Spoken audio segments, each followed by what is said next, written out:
Studio. Happy to be with you this morning as we look to discuss some of the pertinent issues that graced our days. All right, let's begin with the top story in Lagos this morning. President Bola Ahmed Tinubu, represented by his vice, Senator Kashim Shettima, believes that the groundbreaking ceremony for the 44-story First Bank Holding headquarters is a statement to his economic policies and the view to build a more viable and competitive economy in Nigeria. Let's get your thoughts on this statement, and is it evidently so with the groundbreaking of what appears to be the largest or tallest building, should it be eventually completed in Lagos? Thank you so much, Bito, for this the conversation that is starting, the topic that is starting our conversation this morning. You see, whether you like it or not, Nigeria is on the verge of growth. Nigeria have the potential to be one of the world's superpower, especially to Africa.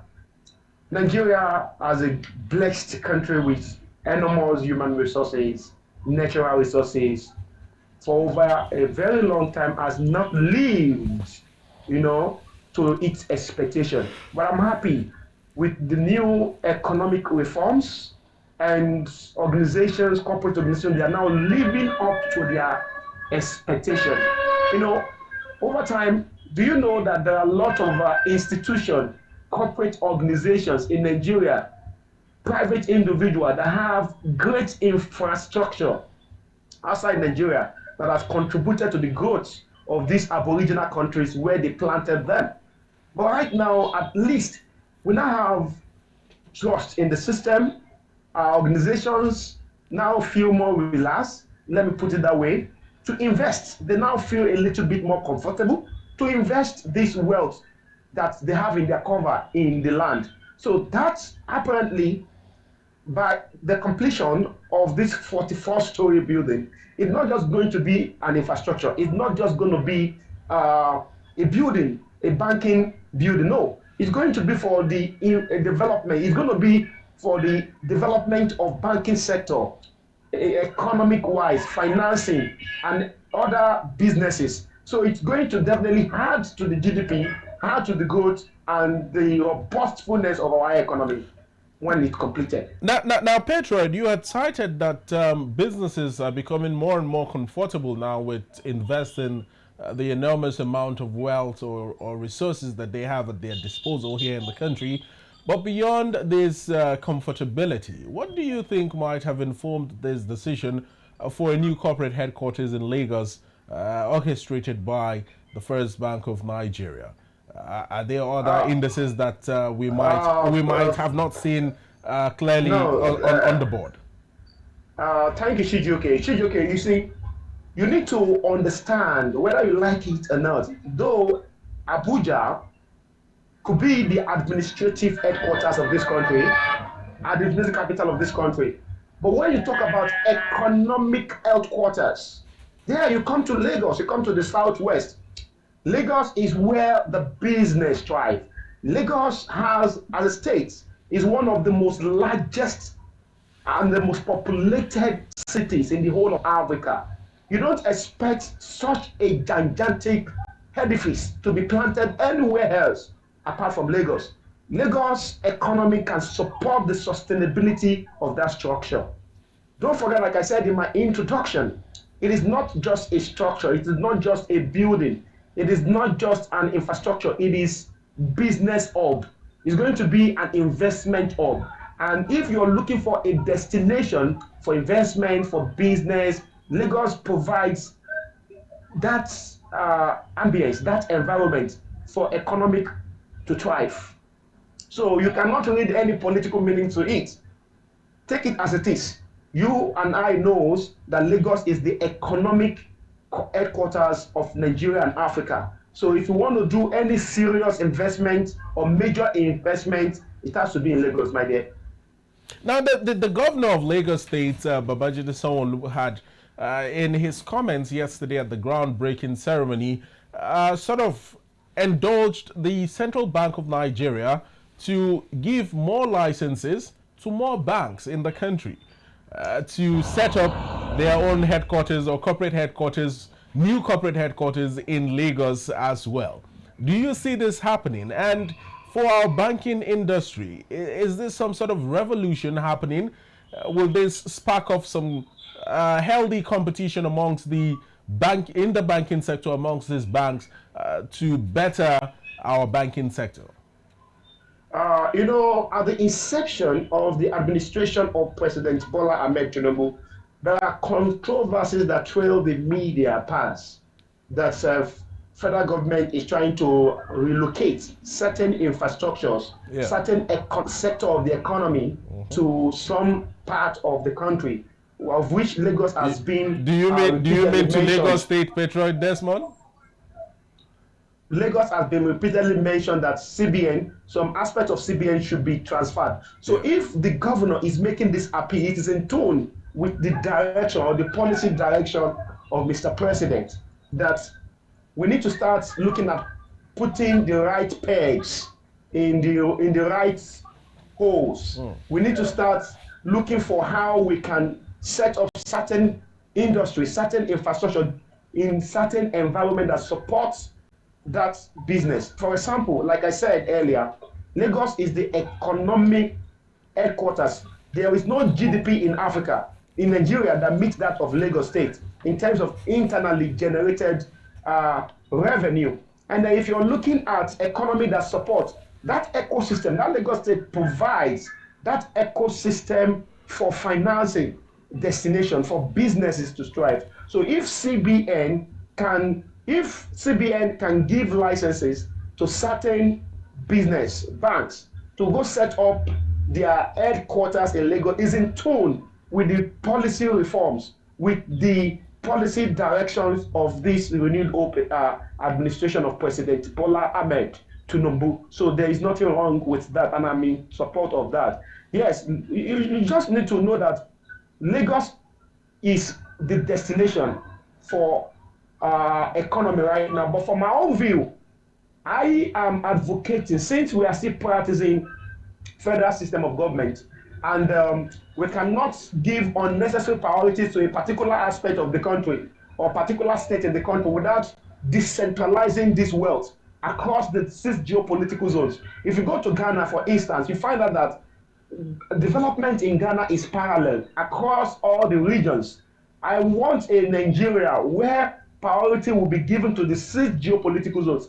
Instead of calling it a geopolitical zone, we can now rename it as geo-economic zones, where you prioritize certain aspects of our life and give priority and give the headquarters to those areas. For example, the northern Nigerian can, like we have the Bank of Agriculture housed in Kaduna, we can have some certain infrastructure like the School of Maritime, because of the vast area of water in Lagos, can be like in Lagos, can have petrochemical company be set up in Warri and all that. We can now look at our competitive advantage and give priorities to those advantages in those geopolitical zones for us to have a parallel development across the 6 geopolitical zones, for us to be having unnecessary bugging up in Lagos. I like how you. I like how you are talking about infrastructure now and development, because I was going to come to that, Patriot Desmond.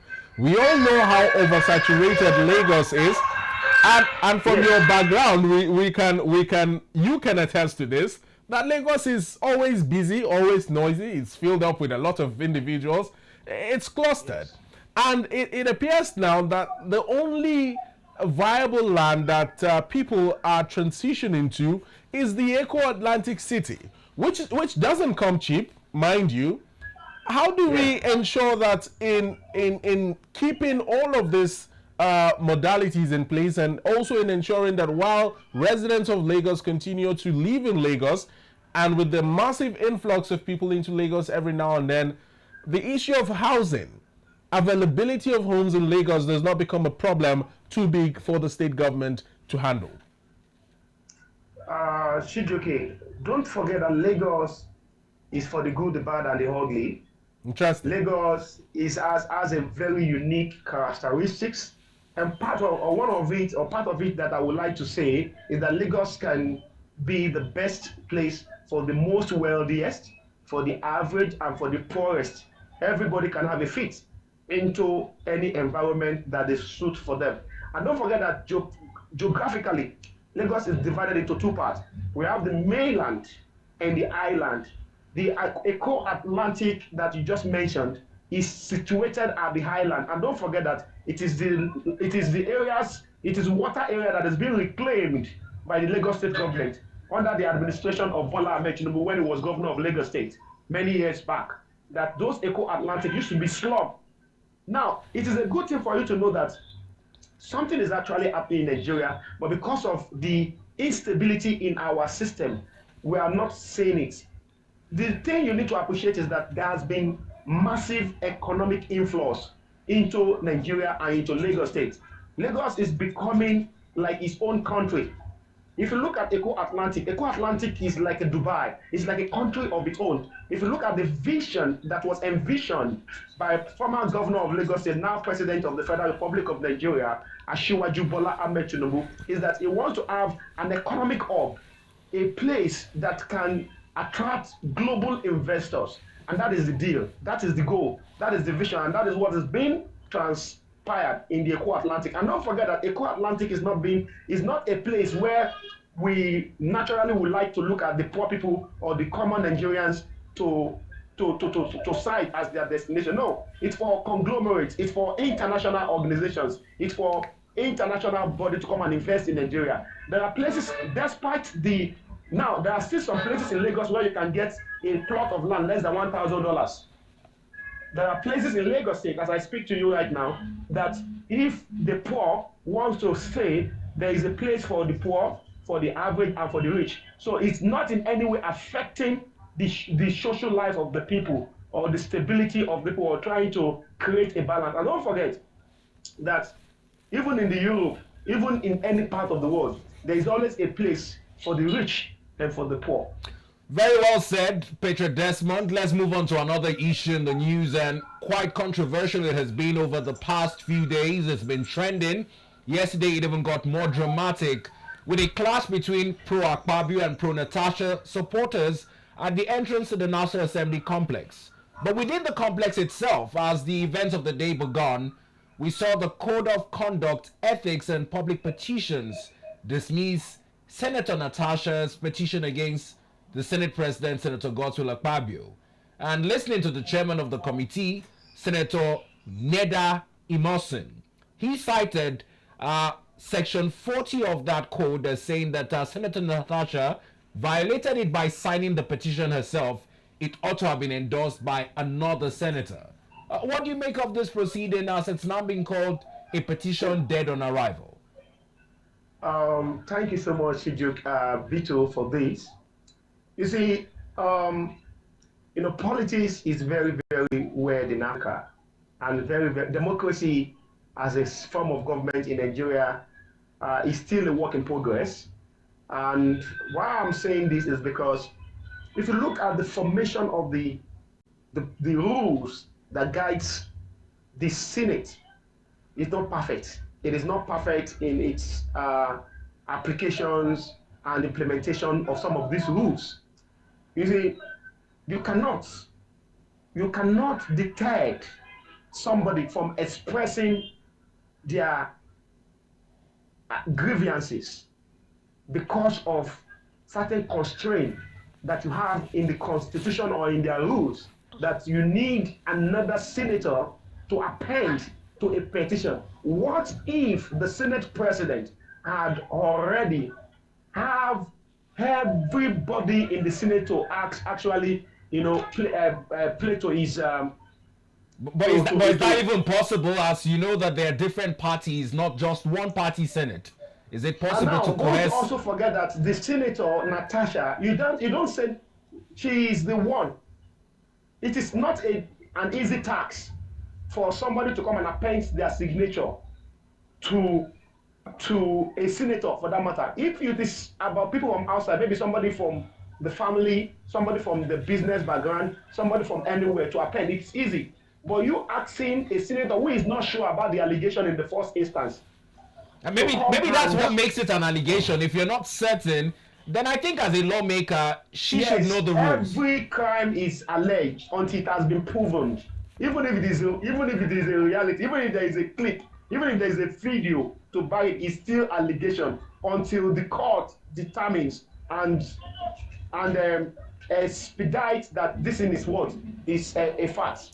Now, You get what I'm saying? now, Patriot Desmond, the major question here on the table is as to how this issue can be amicably resolved. Now, yes, allegations have been laid. The Senate President has also cleared the air on what had transpired. And as it appears now, the petition that Senator Natasha had sent out has been thrown out. And it might seem that this will only be a repeated circle over and over again, and already tensions are brewing at the gate of the National Assembly, where pro-Natasha and pro-Fowobi O supporters are already clashing. Do you think that there is a way out of this beyond the courts and beyond disciplinary committees set up to investigate this matter? Before I speak to this your question, first of all, we need to put things in perspective. A woman, a distinguished Senator Akpoti Natasha Uduaghan, has alleged of an allegation, and she forwarded a petition. It is not in the place of the chairman of House Committee on Conduct to throw away the allegation without giving it some level of weight and go into investigation. That for me is an injustice. Now, you need to first of all look at the case, and if it is about appendix, why not, in the spirit of patriotism, append on her behalf? Or the committee can set up a group of people that can investigate if it's something that they can append on their file. That still takes us back to the comment Bito had earlier made about them not being sure about the allegation, and that's why nobody wants to append. Because Patriot Desmond, I don't know if you've listened to the interview by Senator Ireti Kingibe.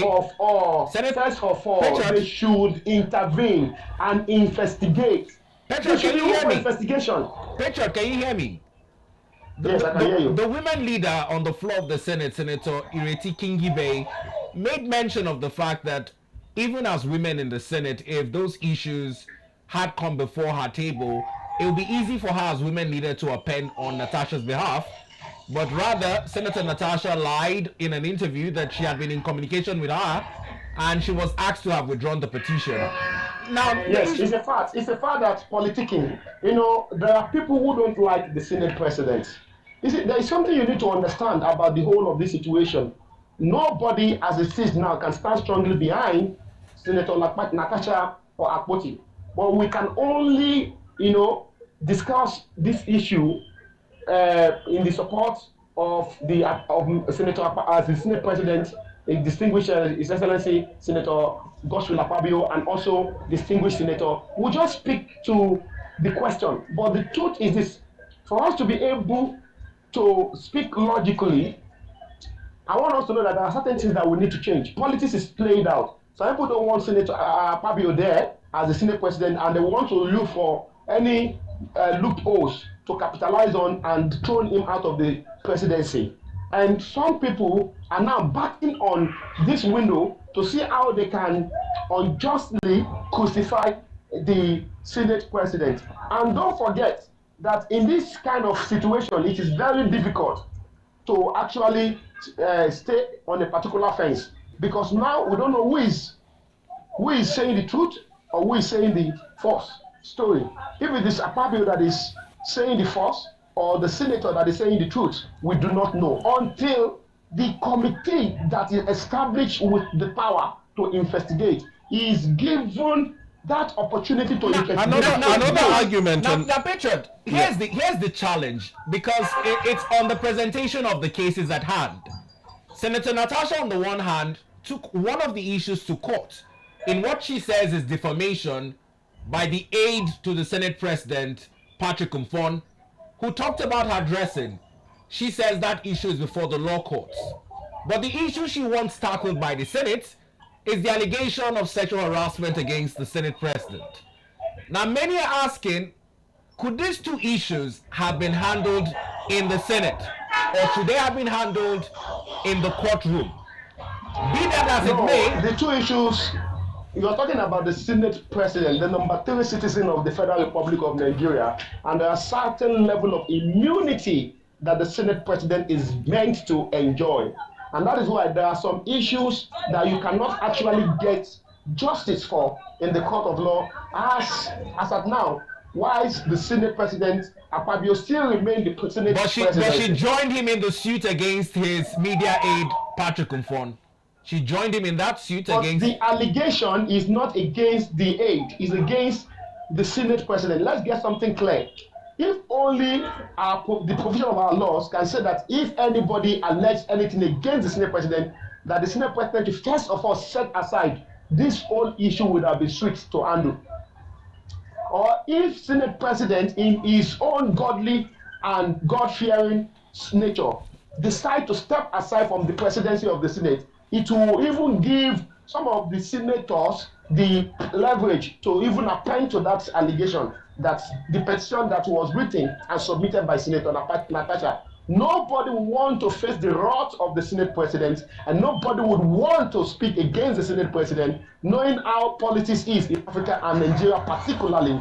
You know that the Senate President is the one who holds the mace, is the one who owns the gavel, and he can actually append to and approve whether you get a juicy committee or you are thrown out of the Senate presidency. You can be there and be in oblivion by not, that was what led to this whole issue in the first instance, because of the power and the way that the president of the Senate has to his name. Now, Patriots, not to take us back, but and also not to sound insensitive to this whole matter, but the argument from another perspective is the fact that these allegations of sexual harassment had stemmed up following, the seat rearrangement disputes that had occurred on the floor of the Senate, some time ago, which led to the escalation of the issue. Now, many people are questioning this fresh allegations, citing that if that seat rearrangement had not happened, would Senator Natasha have gone ahead to accuse the Senate President of these allegations of sexual harassment? That is the big question here on the table. Let me say something now. I'm a typical natural person and a native person. Native in the sense that I have this native intelligence. Do you know that while I was growing up as a brother, Egbon Adubo, like a senior brother in the streets, there are some small girls that used to have so much regard and respect for Egbon Adubo. Now, when this Egbon Adubo decides or rubbishes their names by stooping so low to play with the little girls in the street, you find out that the person who used to revere you highly and called you Egbon will start calling you by your name. Why? Because you have messed around with her in the first place. If you hadn't done that earlier, you will still preserve and have that presumption of your respect. Now, maybe the reason why the woman senator is so bold enough now is because some things may have transpired that has made her feel like, after all, he has loses his respect. I'm just saying. But it might still not have been sexual harassment, perhaps. One thing for sure we know is that both families have a long-standing relationship. The families have been in friendship even before both parties entered the Senate. The Senate President and High Chief Emmanuel Udugan have been friends for over a decade before the marriage to even Senator Natasha. We've seen social media images of them at their marriage, of them at the naming ceremony of Senator Natasha's first son, and it almost feels as though these two families break bread regularly. At this point in time, do you think that it's also a case of over-familiarity, much like you're looking to make in your earlier example? Chijoke, Beatles, I appreciate your intelligence and brilliance, but the point is this, there is this proverb that he who lives in a glass house does not throw a stone. Because by the time the person you throw the stone to decide to retaliate, it might destroy your house completely. Now, somebody who is in the position of leadership must understand that leadership comes with a lot of critics, leadership comes with a lot of challenges, leadership comes with a lot of temptation. Thereby, emotional intelligence must be a core value that will be adhered and observed by leaders in every quarters of life, especially president of the Senate, speakers of the House of Representatives, or any leadership position in the country. The Senate president may not be guilty of anything, whether sexual harassment or anything. It could be, like I said earlier, that some people might be interested in hosting out the Senate president, and that is why they are giving these narratives that there is sexual harassment that is not. And it could be that it's also true. And that is why forensic investigation is needed at this point. You see, me, I don't see anything that should stop the investigation. There is no technicality of the principle of the House. For me, if you want me to say to this talk and want to make sense in this media discussion this morning, is that the Senate president, in order to reserve and preserve his name, should instruct, if he knew and he is very sure that he is not guilty of the allegation, he should be bold enough to instruct that the investigation should be carried out to the letter, because he wants to prove his innocency. That is my own opinion anyways.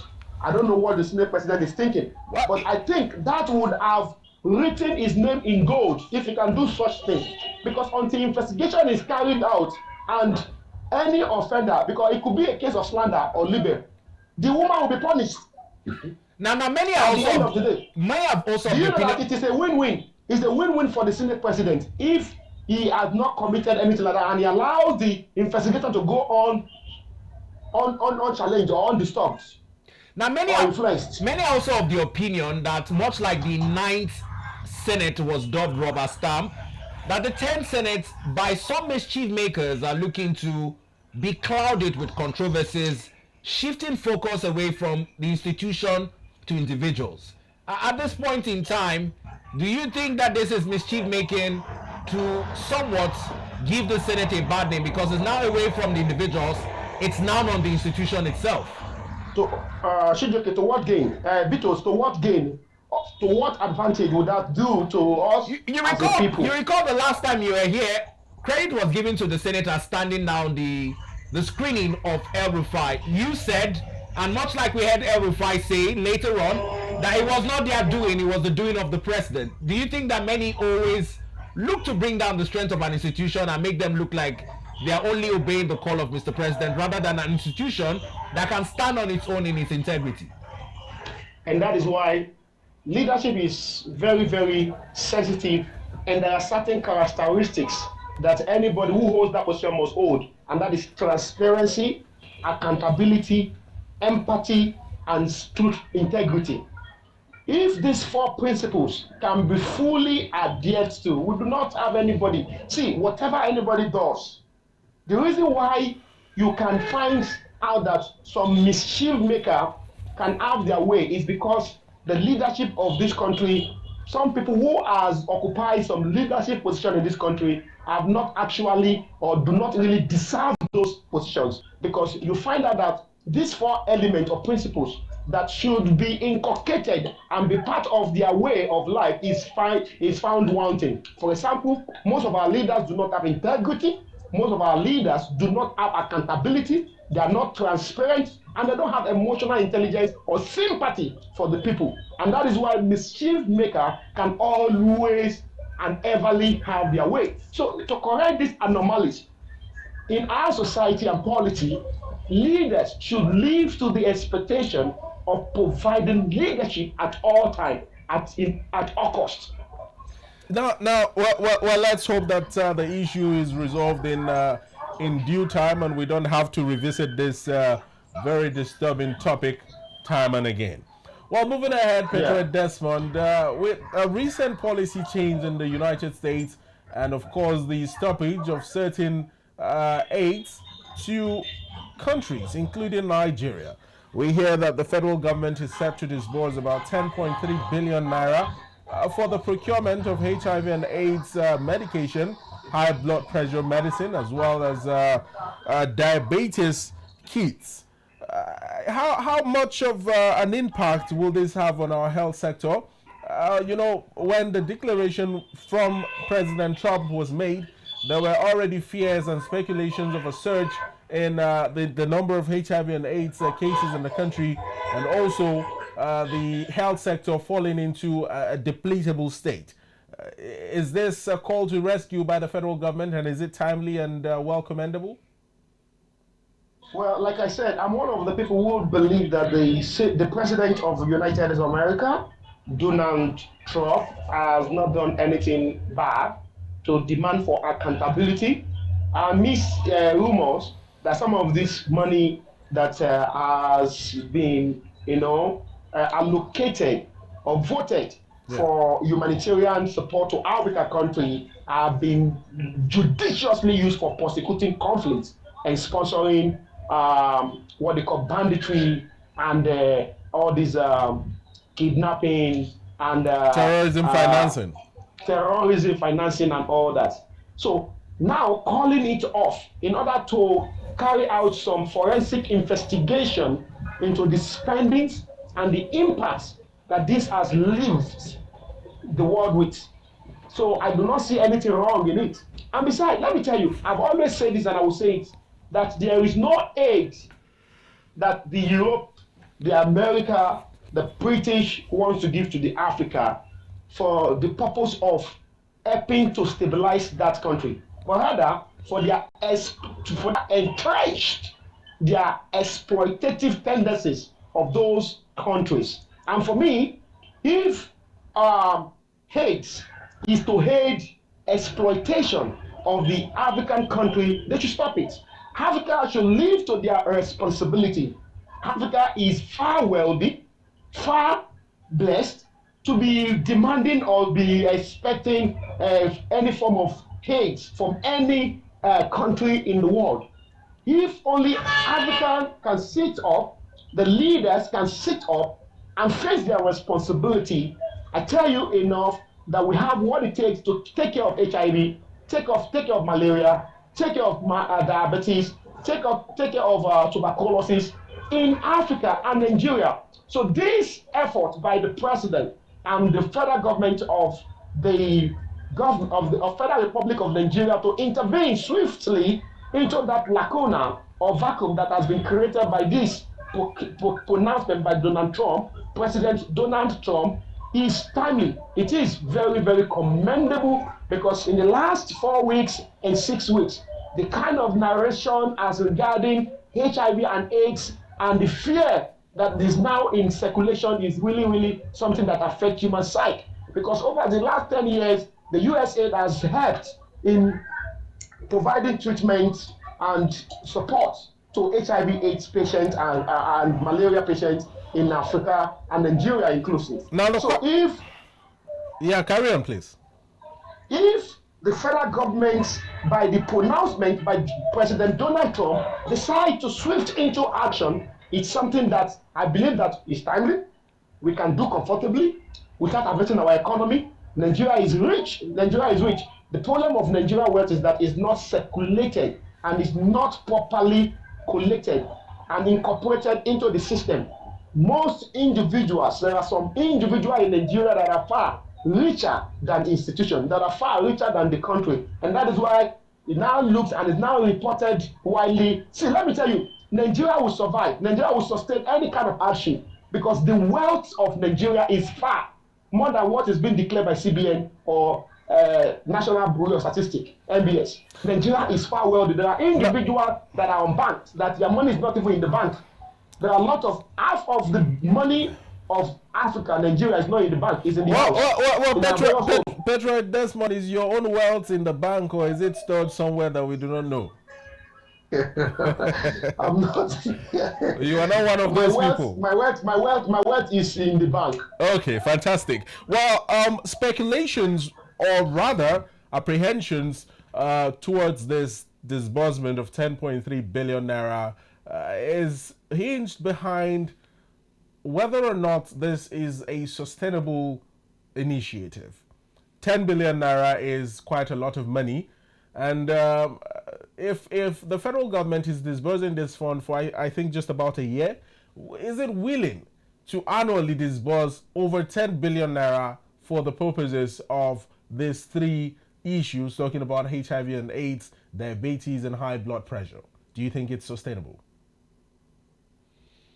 Well, it may seem as though Patriot Desmond is having network connections. Patriot Desmond, can you hear us?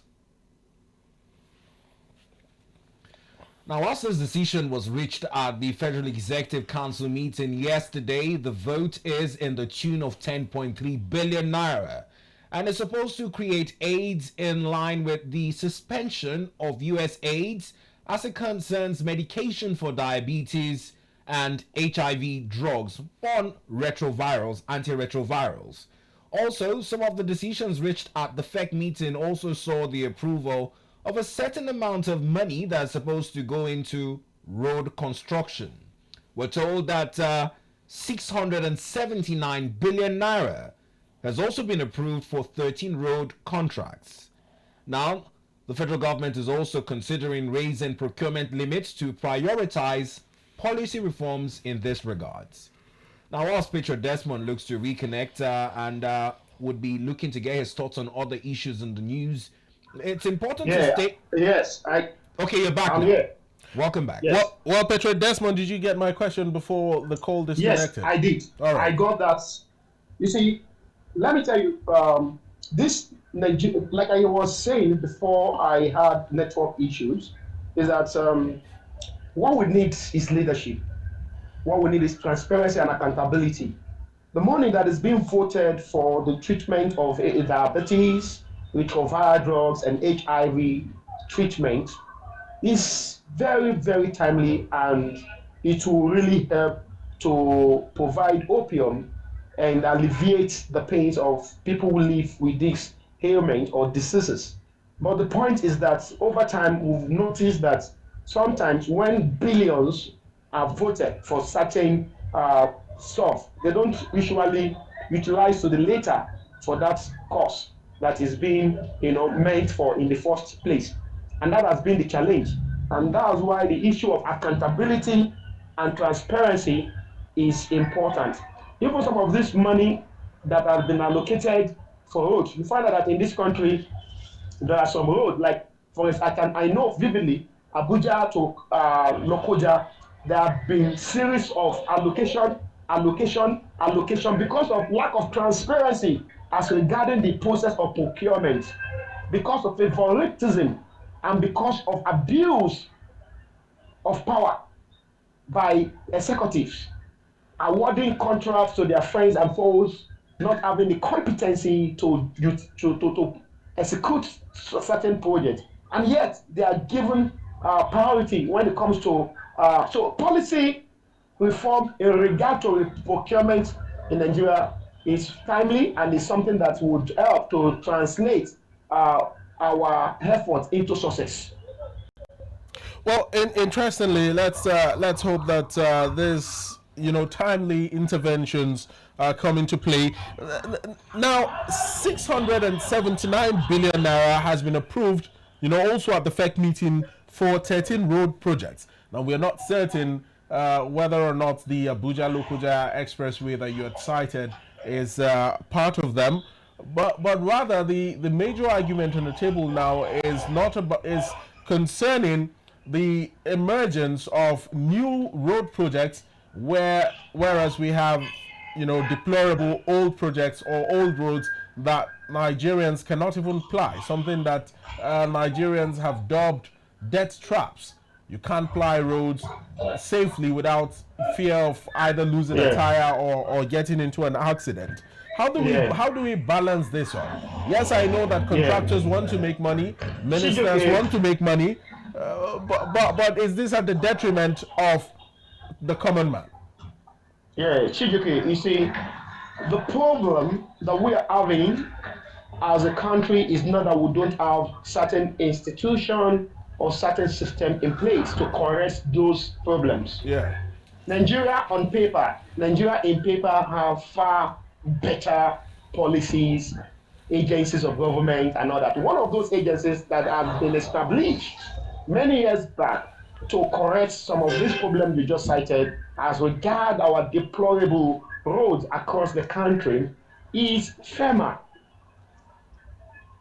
FEMA has been saddled with the responsibility of maintaining all government, federal government roads across the 36 and FCT.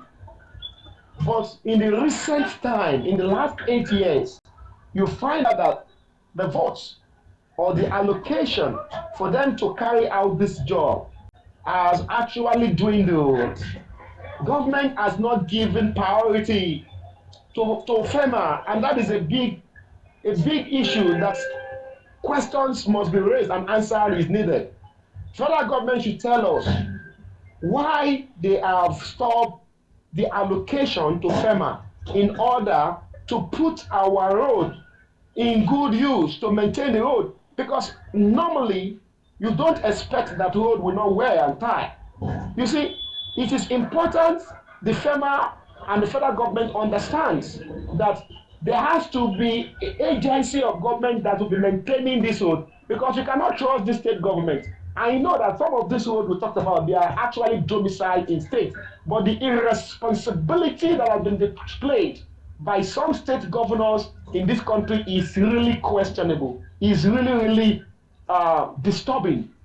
You find out that there are so many roads in the states that state governors are supposed to manage and have a bilateral understanding with the federal government on how they can return or refund the money. Those roads have actually been responsible for so many loss of lives. We have had a series of accidents in Niger State. We have had series of accidents between Oyo and Kwara states because of bad roads. Nigerians lost their life every day, and that is why you see these are some of the things that makes the Nigerian people to develop hatred for rich people, because they find out that those people who are in position of maintaining this road, because they don't ply this road, they have neglected the people to suffer and to be tormented by daily death on this road.